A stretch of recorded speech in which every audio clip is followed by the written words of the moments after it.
യാത്രക്കിടയിൽ വെച്ച് പരിചയമാണു നമ്മൾ. യാത്രക്കിടയിൽ വച്ച് പരിചയമാണു നമ്മൾ.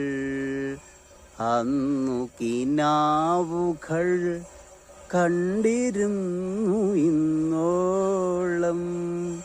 അന്നു കിനാവുകൾ കണ്ടിരുന്നു ഇന്നോളം. യാത്രക്കിടയിൽ വെച്ച് പരിചയമാണു നമ്മൾ. യാത്രക്കിടയിൽ വച്ച്